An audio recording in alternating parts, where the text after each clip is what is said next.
Meu caro Renan, olha, chegou para mim o seguinte recado da sua assessoria. Eu vou citar entre aspas, tá?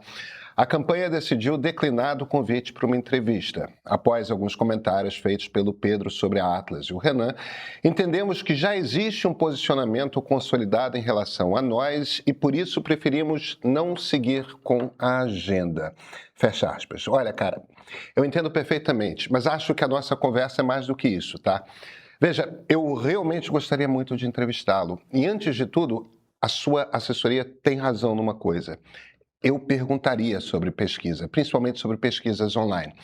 Você vai consideravelmente melhor nas sondagens de recrutamento digital do que nas telefônicas e nas domiciliares e nas de ponto de fluxo.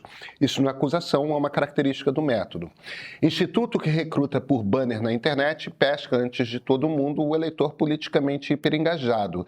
E a sua militância é feita exatamente desse eleitor. A sua militância se organiza para fazer isso. Eu tenho extratos de conversas, depoimentos, até comentários em lives do MBL. E veja, isso é do jogo. A sua turma não fez nada de errado, nada de legal. Se alguns institutos abrem esse flanco, o problema não é seu. Você joga com as cartas que lhe dão com uma capacidade que outras campanhas não têm. Mas sabe, a maioria das minhas perguntas seriam muito mais importantes do que essa, que é só um detalhe. A primeira seria numa linha ideológica, sabe? Muitos amigos liberais meus estão convencidíssimos de que você é um liberal na economia e de que o seu plano do governo dá razão a eles em parte, tá?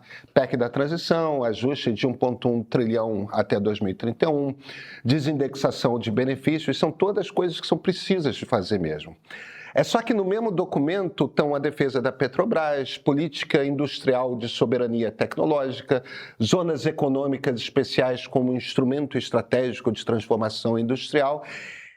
E isso não é liberalismo, né? Isso é desenvolvimentismo na veia. Eu te confesso que acho ideologicamente você muito confuso. E adoraria ter a oportunidade de fazer as perguntas que me permitam entender exatamente que conjunto de ideias você representa como candidato. E eu vou além, cara. Acho o slogan "Prendeu, matou um horror". É iliberal, é antidemocrático, você sabe disso, é inconstitucional. Mas o slogan é a parte fácil. O que me interessa mesmo está escrito no seu plano de governo com todas as letras. Direito penal do inimigo. Regime jurídico diferenciado para integrantes de facção, retirada de direitos políticos e civis, inversão do ônus da prova no convésco, tribunais especializados. Você resumiu isso melhor do que eu conseguiria, tá? O bandido vai ser tratado como bandido e o cidadão como cidadão. Acho bonito.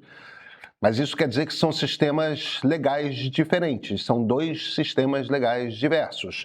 Um para quem o Estado classificar como inimigo, o outro para as pessoas normais.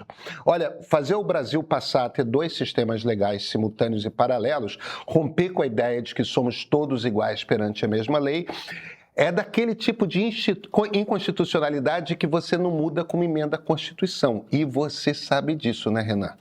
A igualdade perante a lei é cláusula pétrea, é o ideal que dá base a qualquer democracia liberal. Não é uma questão de conseguir os votos, nem com 100% do Congresso se faz isso. Precisaria revogar a Constituição. E como a Constituição não prevê a sua própria revogação, só se faz isso com uma ruptura legal, um golpe de Estado. Só que, na boa, eu não tenho qualquer impressão de que você gostaria de dar um golpe. Então, a minha pergunta é bem concreta e é a que eu faria no ar para você. No dia em que o Supremo derrubar o direito penal do inimigo que você promete, e o Supremo vai derrubar, o que você faz? Recua ou elimina o Supremo? Porque uma dessas duas respostas define que tipo de presidente você seria. E nenhuma entrevista amiga vai te fazer esse tipo de pergunta. Vem cá, sobre El Salvador. Eu sei que você já começou a se descolar do Bukele. Disse que bebe na fonte da capacidade de ação do Estado e que El Salvador não é igual ao Brasil. Justíssimo. Mas o superpresídio inspirado no Secote está no seu plano. E o Secote não é um detalhe de engenharia prisional, né? É o produto final de um regime de exceção. Então, a pergunta continua de pé. O que de lá você quer trazer e por quê? O que e por quê? Olha, Você tem razão de que eu não tenho uma boa impressão ao seu respeito politicamente. Isso não tem nada de pessoal. Você defende valores que são muito distintos dos meus valores. Mas tem um ponto no qual eu acho você não tem razão. Você parece estar achando que eu quero fazer essa entrevista para causar algum tipo de impacto ou para provar algum tipo de ponto. Renan, o que eu acho ao seu respeito não tem nenhuma relevância, cara. Eu só sou um voto. Eu dou a minha opinião, claro, sou um analista e como analista trato de forma muito aberta o ponto de vista ideológico do qual eu parto. Eu sou um liberal democrata, eu repito isso para quem quiser ouvir, você sabe disso. Só que eu faço entrevistas com candidatos à presidência com um objetivo bastante específico. A gente aqui no meio atende a um público sofisticado que tem a peculiaridade de realmente estudar os candidatos antes de votar. Ninguém me lê ou me ouve porque concorda comigo, as pessoas chegam aqui para pensar e muitas vezes discordar, inclusive de mim. Isso não é comum na internet, mas é como a gente faz aqui, é como a gente gosta de fazer. O meu trabalho não é convencer o público a pensar como eu, esse é o seu trabalho. O meu trabalho numa entrevista é deixar claro como você pensa, é deixar claro que tipo de presidente você seria se eleito. A essa altura a gente já se acompanha faz algum tempo e você sabe que eu não estou no negócio da lacração, da viralização. Não estou, né? Não é o meu ramo. Eu estou no negócio de atender um público muito específico, um bom bloco da elite pensante no Brasil. Interessa você falar com esse público, você sabe disso, porque muitos deles têm desconfianças a seu respeito, muitas das desconfianças que eu tenho. As opiniões desse público cascateiam pela sociedade, são os verdadeiros influenciadores.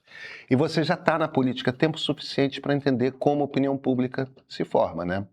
Eu quero entrevistar você mesmo, como quero entrevistar o Zema, o Flávio e o Lula. Olha, deles eu sei por que eles evitam esse tipo de entrevista que eu faço. Vai dar trabalho, vai ter que explicar coisa demais. É mais confortável falar só com entrevistadores confiáveis. Mas eu vou te falar uma coisa, a sua recusa me surpreendeu.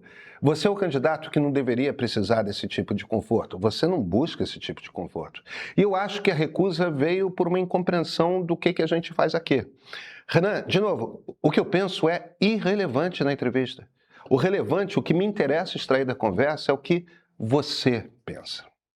Elas estão se aproximando, as eleições. E aqui no meio, você acompanha com dados de verdade sem depender de conteúdos pouco confiáveis das redes sociais. Você sabe, né? A pesquisa Meio Ideia é uma das nossas bússolas. É a nossa pesquisa independente, registrada no TSE, feita todo mês em parceria com o Instituto Ideia. A edição de agosto traz o retrato mais atual da corrida. Quem é assinante premium recebe a pesquisa completa em primeira mão e ainda garante acesso à nossa plataforma interativa que permite o cruzamento da intenção de voto por região, por classe, por gênero, para comparar com as rodadas anteriores e ver com os próprios olhos o que mudou de verdade a cada mês. Esse tipo de leitura, até pouco tempo atrás, só quem trabalhava dentro de um banco ou de um partido conseguia ter acesso. Agora, está disponível para quem assina o Meio Premium. Em um ano como esse, olha, vale o ouro. Assine e receba mais esse material exclusivo.